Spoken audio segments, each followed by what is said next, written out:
I used my card to pay a bill. My mom lied. 12 hours later, my account was drained. $4, 600 gone. Dad just smirked and said, "Charity." So, I did the one quiet thing. At 9 a.m., Mom opened her Gmail app and screamed so loud the neighbors came outside. A month before everything went to hell, I was home for my mom's birthday. We went to lunch, just the two of us like old times. He picked a place I could barely afford, but I said nothing. I figured fines once a year. She ordered appetizers, cocktails, dessert, the whole thing. When the check came, she gave me this innocent look and said, "I left my wallet in the car." I handed her my card. She walked up to the counter to pay. I watched her slip the card into her purse instead of handing it back. I didn't say anything. Later that night, I realized it wasn't in my wallet. I texted her. She said she found it in her purse by accident and would bring it when she saw me next. I believed her. It was easier to believe than to assume anything darker. Weeks passed. I didn't ask again. I had Apple Pay on my phone. I wasn't using the physical card anyway. I told myself she probably just forgot. Then came the Saturday. I was lying in bed when I got the text from her. "Hey, I just used your card for a bill. We'll transfer it back Monday. Love you." It felt off. Normally, she'd at least ask first, but I tried not to overthink it. I told myself maybe it was a power bill or something. $80, $100 at most. I was annoyed but not shocked. Still, something kept bugging me all day. Around 10 p.m., I gave in and opened my banking app. $12.33. My stomach dropped. I refreshed the screen twice, hoping it was a glitch. Then I opened the transaction history. There were 3 massive withdrawals. $1,800, $1,200, $1,600, all listed as AC transfers, all spaced out by a few hours, all on the same day. I stared at the screen for a while before calling her. No answer. I texted her. Nothing. Called my dad. Straight to voicemail. I barely slept. I sat there all night refreshing my bank account like the numbers might change. At some point, I messaged my friend Theo. He's a lawyer. I just needed to know what my options were. I sent him screenshots, told him the card had been in her possession for a while, that I never gave permission for those transfers. He didn't ask questions. He just said, "Forward me the full transaction list and their email addresses." Sunday morning, I drove over. I didn't warn them. I still had a spare key. Their car was in the driveway, so I let myself in. I sat on the couch and waited. It was just after 8:30 a.m. At exactly 9 o'clock, I heard the vibration from her phone on the end table. She'd gotten a Gmail notification. He picked it up, opened it, and screamed. A real guttural scream. Within seconds, I heard voices outside. The neighbors came out onto their porch. One of them actually walked up to the door and knocked to make sure everything was okay. My mom didn't answer the door. She was frozen, staring at her phone. My dad came in from the kitchen and asked what was going on. She handed him the phone. He read the screen and let out a dry laugh. "Charity," he muttered and shook his head. That's when I knew they hadn't used the money for any emergency. They weren't behind on bills. They weren't in danger of losing the house. They took it because they could. I said nothing, just watched.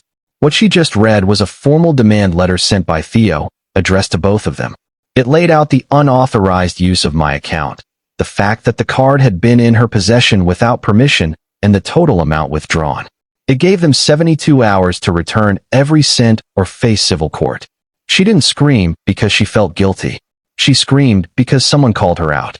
After the scream, after the neighbors stepped back inside their homes, whispering, "God knows," my mom just stood there frozen, clutching her phone like it had burned her. My dad read the email, gave her this look that said, "I told you so," and then turned to me. He smiled. Not a warm smile. One of those smug little expressions that people make when they think they still have control over the room. "Come on, Nina. Don't make this dramatic."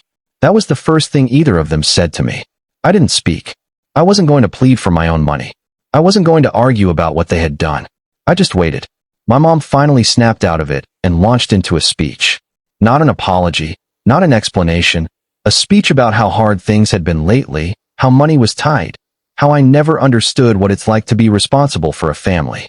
She said that yes, maybe it was wrong not to ask, but it's not like they stole it. They just used what was already in the family. That was the moment I realized this wasn't going to be a mistake they admitted to. They genuinely thought they had the right. When I didn't respond, my mom switched tactics.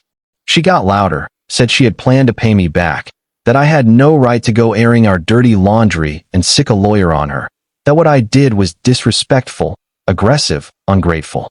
She said the worst part of all of this wasn't the money. It was that I turned against my own parents. I asked her one question. Where's my card? She blinked. Said she wasn't sure. Maybe it was in a drawer somewhere. I didn't believe her. I walked into the kitchen, pulled open the drawer. We always used for junk. Old batteries, pens, loose change. And there it was, my card right under a Bed Bath & Beyond flyer. I picked it up. She followed me and tried to say something about how she meant to give it back, but I just turned and walked out. She followed me to the door, shouting after me, saying I was blowing this out of proportion.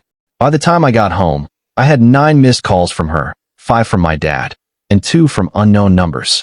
Then came the text, "Don't ruin this family over a misunderstanding. Talk to us first before doing something stupid. You think a lawyer is going to fix this?" I didn't respond to any of them. I blocked both of them in the unknown numbers. An hour later, I got a call from my uncle, my mom's brother. We don't talk often, but he's always been decent. Not like the rest of the family. I let it ring once, then answered.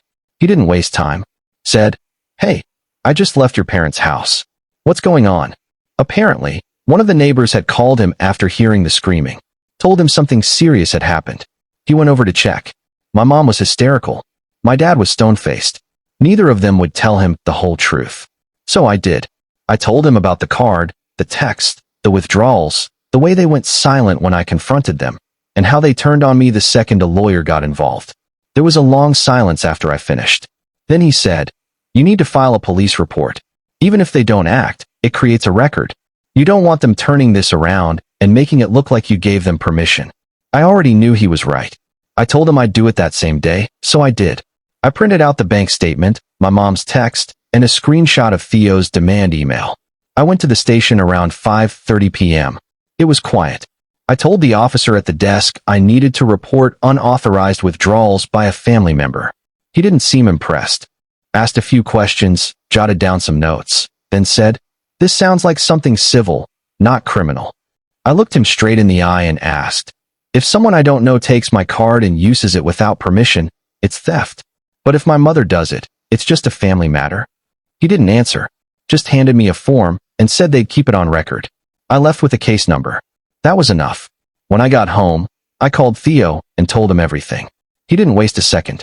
That night, just before midnight, he filed a civil claim. The next morning, I got an email from Theo. My parents were officially being sued. They'd be served within 48 hours. I didn't know it then, but what came after, the calls, the pleading, the threats, the secrets, that was the real beginning. They got served Tuesday morning. I found out 2 hours later when my mom called from an unknown number. I answered without thinking, assuming it was someone from work. The moment I heard her shaky, crying voice, I almost hung up.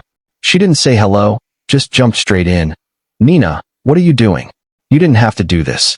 You could have just talked to us." I stayed quiet. She went on, saying it was humiliating, that the neighbors saw them being handed the papers, and now everyone thought they were criminals. Then she said something I didn't expect. "I already told you I'd pay it back. What else do you want from us?"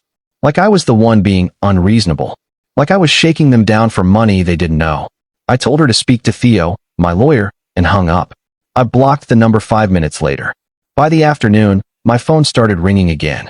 This time it was my dad. I ignored the first 5 calls, but finally answered the 6th. He didn't yell or cry.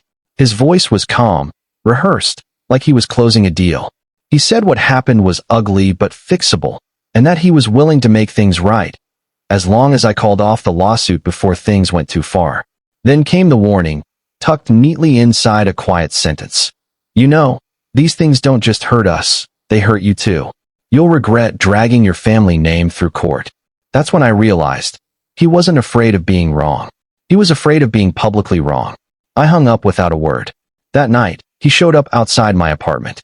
He stood at the door for a long time, knocked, called my name, said he just wanted to talk. When I didn't respond, he said something that made my blood run cold. "You're not going to win this. It's your word against ours. Be smart." I didn't open the door, but I recorded everything. I sent the audio to Theo. 10 minutes later, he called. "He threatened you," Theo said. "That's not nothing." I wasn't scared, not exactly. But I was angry in a deep, heavy way. Done playing defense. Theo asked again if I'd want to settle if they offered. I didn't answer. I still hadn't decided. The next day, I went to work like normal. Around noon, my manager pulled me aside. They'd gotten a voicemail from someone accusing me of misusing company funds and being investigated for fraud. I work in marketing. I don't even handle client money. It was total nonsense, but they said they still had to report it internally. I sat through the whole meeting without reacting. But I already knew who had done it. Only 2 people knew where I worked, and only one of them had stood outside my door saying I wouldn't win. Later that night, I called my uncle. He'd been quiet since I filed the report. He didn't even sound surprised when I told him what had happened. He said my parents were telling people a very different story, that I had offered to help pay a bill, then turned it into a lawsuit to make them look bad, that I'd overreacted to something small. They were rewriting the story, not to tell the truth, but to make me the villain. My uncle said he tried to push back, but most people didn't want to hear it. A few said they believed me. The rest just didn't want to get involved. Before we hung up, he said, "You need to finish what you started. If you drop this now, they'll just do it again." He was right. By Friday, Theo forwarded me their attorney's response, a joke filled with vague statements about verbal consent and miscommunication. No mention of the missing card, the amount, or why I wasn't contacted when the money disappeared. Then Theo asked again, "If they offer to settle, do you want to take it?" This time, I didn't back down. I wanted a judge to hear everything. A court date was set, and I told no one. For days before the hearing, my mom texted, "Can we talk?" "Just coffee." We met. She looked exhausted, no drama, just a letter admitting she took the money, and a check for $4,600. "I didn't touch it," she said. "If this goes to court, your dad will lose everything." Not an apology, just manipulation. I refused. Then she showed me a folder of my private emails and notes, proof they'd accessed my accounts. Theo, my lawyer, said it wasn't just theft anymore, it was cybercrime. I filed a second police report. After that, their lawyer went silent. My dad emailed, "You win. Don't expect to be our daughter." We settled, $6,600 total, and a no-contact agreement. Weeks later, my mom called, sick this time, asking for help with treatment costs. I didn't respond. Theo said it was just another way to control me. Then my uncle came, confirming she was ill, but also admitting they thought her illness would bring me back. I told him I wasn't afraid of losing them anymore. Soon after, they cut me off completely, blocked, deleted, erased. I expected to feel grief, but all I felt was peace. I realized I never missed them. I missed the version of them I'd made up in my head. 9 months later, I've rebuilt my life. New job, new state, new accounts, new peace. They don't know where I live, and they never will. A box arrived once, childhood photos and a note in my dad's handwriting. "You made your choice. Goodbye." He was right. I did. People say family is forever. But sometimes, family is the first thing you have to escape. They took $4,600, but I took back my whole life.